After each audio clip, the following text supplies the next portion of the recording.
Every once in a year, Tijani would drive his large truck full of Christmas gifts and stand in the center of the market square, shouting, "Free Christmas gifts for all!"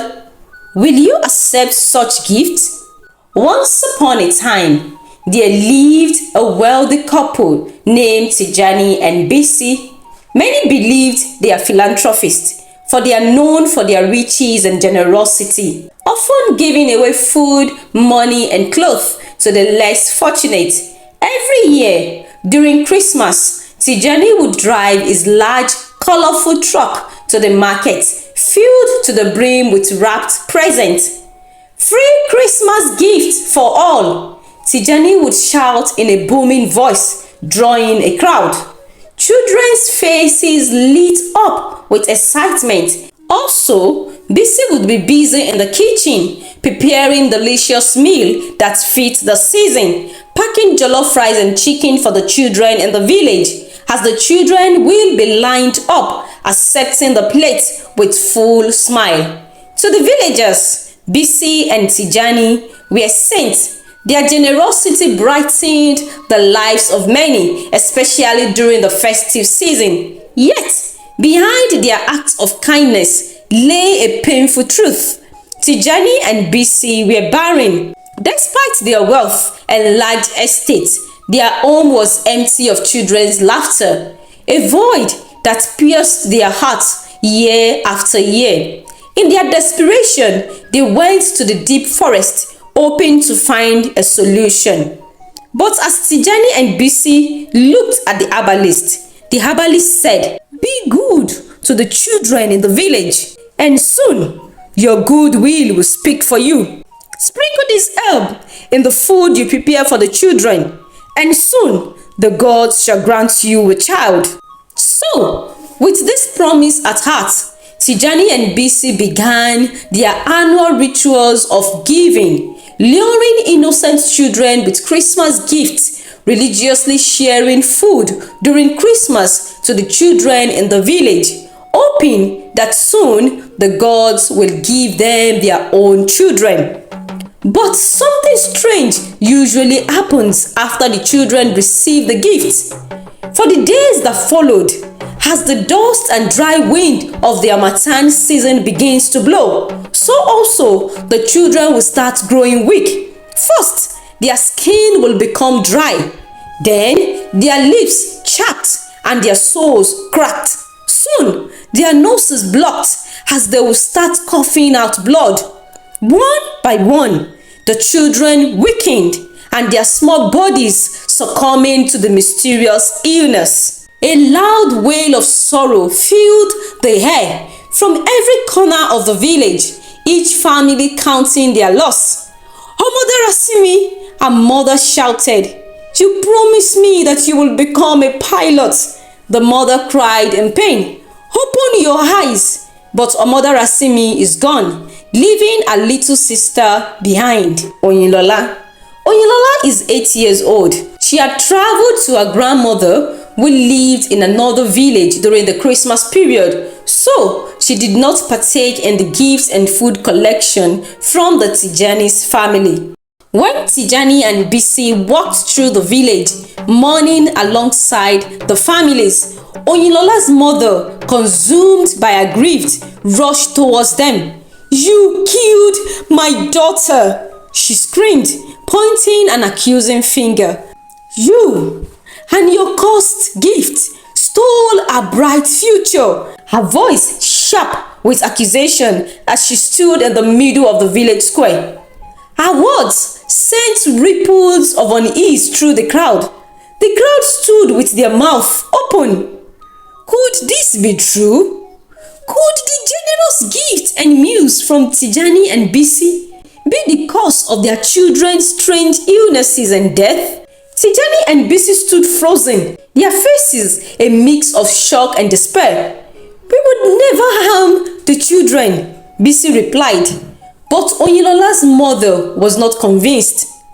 "If it is not your doing, then explain why the children who ate your food and took your gifts are the only ones who are falling ill and die." Her words carried weight, and soon the villagers demanded answers.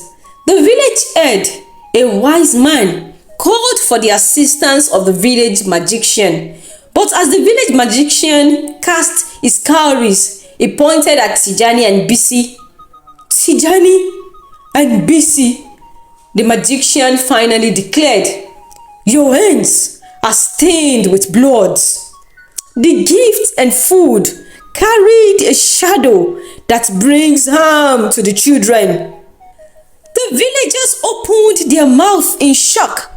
Tijani fell on his knees. "No, we are innocent.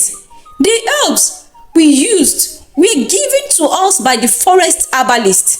"What?" Oyinlola's mother said. "Herbs or poison?" shouted Oyinlola's mother. The villagers became very angry and they began to gather stones. Quickly, the village head swiftly stopped the jungle justice and ordered the village guards to lock both Tijani and Bisi in the prison. The next day, the village head, Baba Kofo, traveled to the deep forest to confront the herbalist.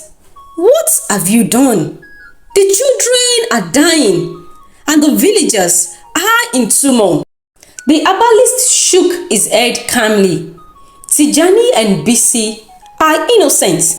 The herb is turmeric and it's harmless. It was only meant to strengthen their faith and calm their desperation." Baba Kofo believed the herbalist, so he walked back to the village and freed Tijani and Bisi. But this decision angered the villagers. That night, the villagers went in their rage and set the Tijani's mansion on fire. Tijani and Bisi ran for their dear lives and sought refuge in the neighboring village, where they met Dr. Femi, a visiting medical practitioner. They explained their plight to Dr. Femi. Dr. Femi frowned. "This isn't your fault. Harmattan is harsh, and as the children stopped bathing because of the harsh weather, the dry winds, and their unhygienic habits are likely the cause of the illness. Without bathing and proper care, bacteria will easily infest the children, and with their parents' negligence, sadly, the children succumbed to the illness." "We must inform the villagers," Tijani replied. So they sneaked into Baba Kofo's hut, explaining everything to him. Baba Kofo, concerned about their safety, did not announce their return to the villagers. Rather, he went to Oyinlola. "Grandmother told me to always put my bathing water in the sun to make it warm. She also gave me shea butter to rub on my skin and lips as well," Oyinlola told Baba Kofo. Immediately, Baba Kofo addressed the crowd. "The fault lies in our negligence, not in Tijani and Bisi's kindness.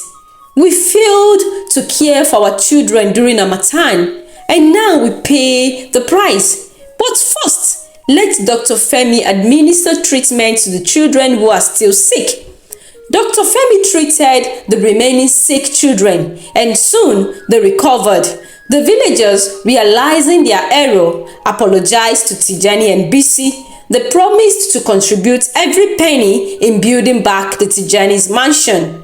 But Oyinlola's mother, blinded by her grief and bitterness, refused to let go. She went to the village magician, demanding vengeance.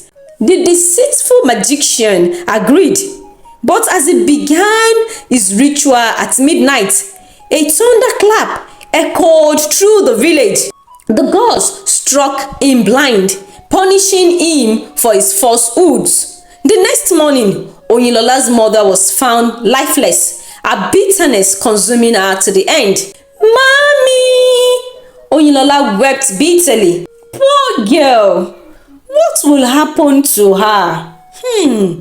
But Tijani and Bisi adopted Oyinlola as their daughter, raising her with love and care. Soon, Bisi gave birth to twins. Tijani smiled, realizing that our goodwill shouldn't be seasonal, but at all time. What if their desperation had truly brought havoc on the village? Indeed, we should give out of the sincerity of our hearts, because God rewards genuine givers. The end.